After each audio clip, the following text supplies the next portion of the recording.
Okay, just to go over some of the basic principles of the Madisonian model of the Constitution. Okay, these basic principles are in place because remember, the framers believed that human nature was self-interested, and the most durable source of factions was the inequality of wealth. That idea that the have-nots would rise up against the haves, that the poor would rise up against the landed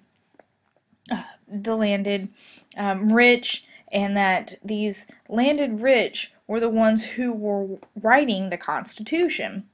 So they had to put in place protections against too much democracy. Okay, so that was the framers of the Constitution wanting to make sure that they had a democratic government, but that it wasn't too democratic, that these poor people could rise up and take their property. One of the ways that we limit majority control in this Madisonian Constitution or Madisonian model is the concept of separation of powers. Separation of powers is a feature of the Constitution that requires each of the three branches of government to be independent of the other branches so that there's no one power that controls the others. So that would be the idea that the Congress has a little bit of responsibility, the President has a little bit of government responsibility, and the judicial branch has a little bit of government responsibility. And that also incorporates this idea of ambition to counteract ambition, which was in the Federalist Paper 51. So ambition to counteract ambition means that any person, when given power, is not willing to relinquish or hand over that power. So if the president tries to become stronger, then the Congress is going to try to get power back, because Congress doesn't want to lose any of their authority. So I put up here an example. Before we got fully involved in the Vietnam conflict, Congress passes the Gulf of Tonkin Resolution. The Gulf of Tonkin Resolution gave LBJ a blank check to conduct military operations in Vietnam. After nearly a decade, Congress passes the War Powers Act. The War Powers Act is put into place to make sure that the president doesn't conduct military operations without some kind of okay from Congress. So that's an example of Congress trying to take back their original constitutional power.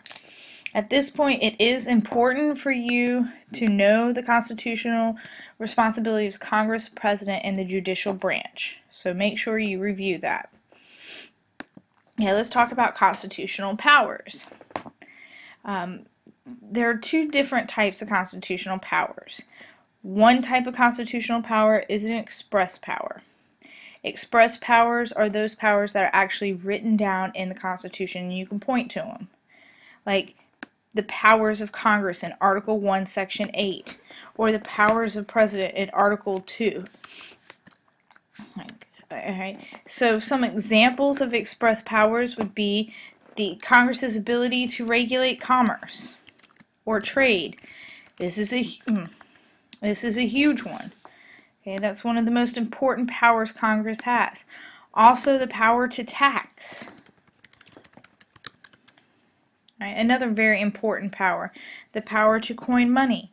The power to make postal roads. The power to maintain an army and a navy. So a military. Okay, so those are your express powers. You also have implied powers.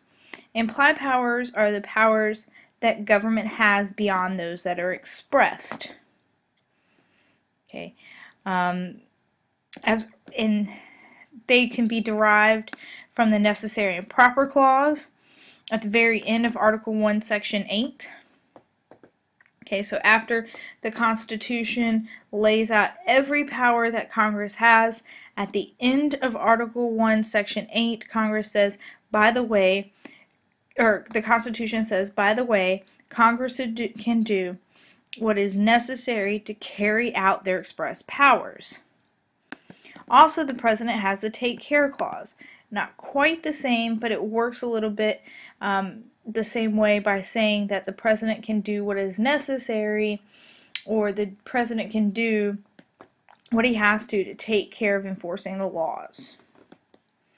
Okay, some examples of necessary and proper clause in action deal with this political cartoon right here. In 1819, the issue of national power came before the Supreme Court. The issue of using the necessary and proper clause came in front of the Supreme Court when we had established a national bank. In 1791, American government quickly made, as it was moving and growing its economic, moving more goods and growing its economy, the American government realized that they really needed to put into place a way that they could manage their money, print their money, make loans, and engage in other economic tasks. So Alexander Hamilton came up with this idea that we should establish a central bank. That central bank would be born out of Congress's express powers to regulate commerce and Congress' express powers to tax. So as you can see here, the judge is saying to the state of Maryland, I don't know what you're complaining about. The national bank was necessary to carry out Congress's power to tax. And in this instance, in this ruling of McCulloch v. Maryland, the federal government was given more leeway in how they used necessary and proper clause in addition to their express powers. And we'll talk about that more when we get to federalism. Okay, checks and balances. Again, checks and balances means that each branch has the power to restrict the other government branches. Okay, so the president can constrain the powers given to Congress, the Congress can constrain the powers given to the president, the courts can constrain the powers of Congress, so on and so forth. These are things like the president can veto, the president appoints judges, Congress can impeach the president, Congress approves judges. Okay. And then the courts over the president and Congress, they can declare laws and presidential actions unconstitutional. Okay. So those are the checks. Now what becomes important about checks and balances is that it forces each branch to consider what the other branches want before they act. Which seems like a good thing, because if a faction takes over the presidency and Congress thinks that the president is serving either a majority while suppressing the rights of the minority or vice versa, then Congress can impeach the president. So if a faction takes over the executive branch, Congress has a way to get that faction out if they're starting to oppress the rights of the people. Okay, that is important. But really what comes into play is that all of this having to compromise and work with the other branches can cause gridlock, especially when one house controls, one political party. One political party controls the Congress, and the other party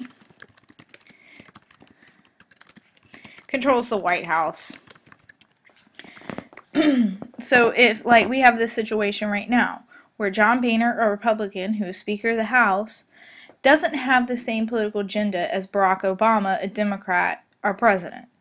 So when the president tries to push through legislation that's too liberal or too democratic, John Boehner is going to do what it takes in most instances to stop that policy from going forward. And this is, so checks and balances is enhanced when you have a situation of divided government. The only problem is that nothing gets accomplished and we end up stuck in gridlock.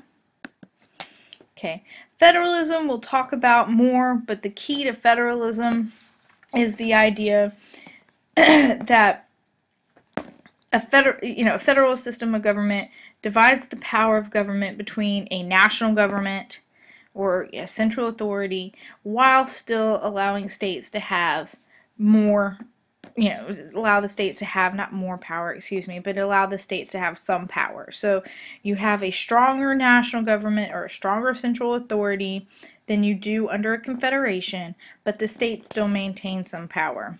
And we will, like I said, we'll talk about this more when we get to the actual section on federalism.